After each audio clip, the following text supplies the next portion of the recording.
Ngayon naman po, naiiba na naman po tayo ng ating putahe. Ito naman po kung tawagin ay ginataang lobster.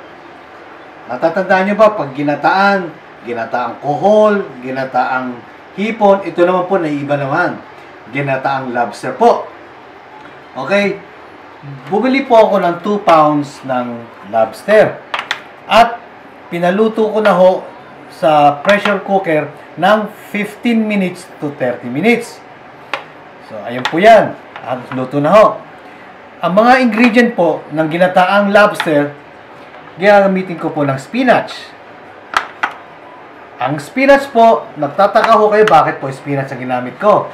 Kasi, mahirap pong humana po dito ng mga talagang pangrikado sa ginataang katulad ng gabe, ng mga pechay.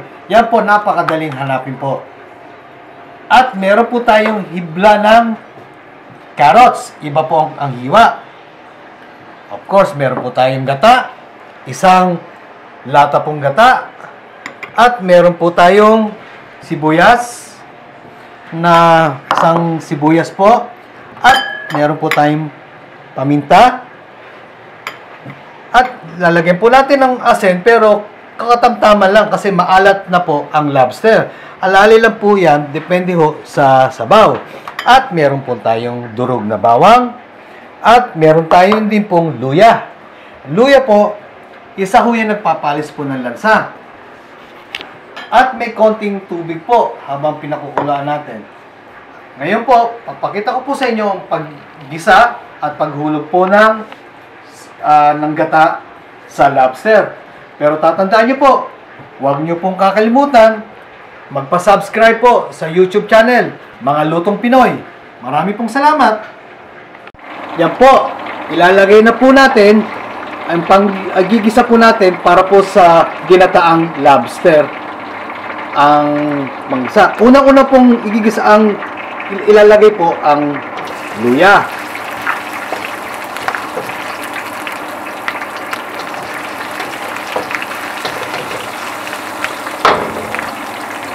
Pagkatapos po natin ilagay po ang luya at medyo namumula na, ilalagay po natin ang durog na bawang. Yan po. Pagkatapos po natin ilagay ang bawang, siyempre po, ilalagay na po natin ang sibuyas. Pero bago natin ilagay sibuyas, make sure po medyo mamumula na ho yung bawang.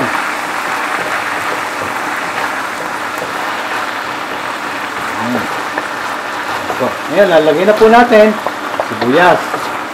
Lagay po natin ang sibuyas.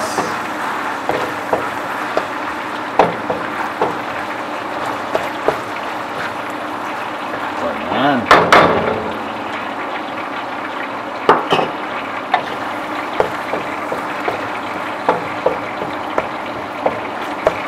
So, yan. Tapos po,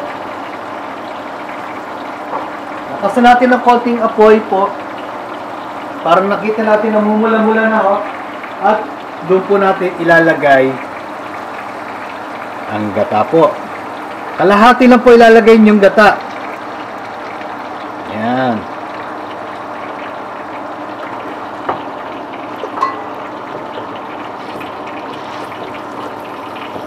Haluin po natin hanggang sa makumulo. At pag kumulo na po siya, dadagdagan natin ng konting tubig po.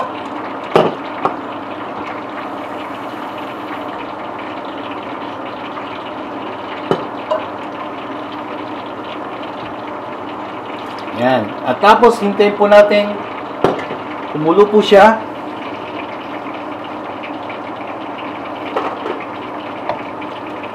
At haluin nyo na maigit kasi po baka manikit po ang gata. Pag nakita nyo na pang kumukulo, ilalagay na po natin yung lobster. Yan po, na kumukulo na ho yung gata sa sauce ng ginataang lobster. Yan, kumukulo na ho yung gata. Ngayon po, ilalagay na po natin yung lobster po. Yan. Tapos po natin lagay yan. Hintayin po natin kumulo pa yung... At lalagyan po natin ng konting sauce. At lagyan natin ng... Lakasan po natin ng konting apoy. At ilalagay na po natin yung spinach po. Yan. Pagkatapos po, hintayin mo natin kumulo ng husto para kumapit po yung gata. Palibasa, yan, medyo baliktarin nyo po yung lobster para kumapit po yung gata sa lahat ng parte ng lobster. Hindi nyo po napupuna bakit ito medyo malapot-lapot. Mas maganda po yung malapot. Ngayon, kung gusto nyo dagdagan ng konting sabaw, pag sinerve nyo na yan, pwede nyo naman dagdagan ng konting tubig po. Nasa sa inyo po yan.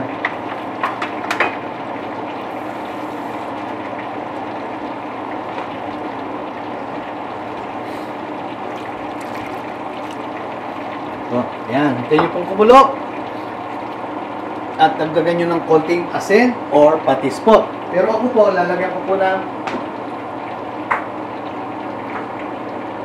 konting patis.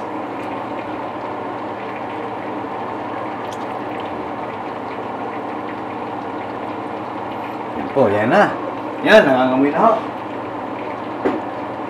At pag kumulo na po yan, doon na natin ilalagay po ang spinach. Oh, di ba ho? Napakadali lang po, sandali. Wala pang 15 minutos, meron na ho kayong ginataang lobster po. Huwag nyo pong kakalimutan, magpasubs. Yung kalahati ng gata, naisaling ko na ho. Kaya sama-sama na ho yan. Tatandaan nyo po, huwag nyo kakalimutan po magpa-subscribe sa ating YouTube channel, Mga Lutong Pinoy. Marami pong salamat.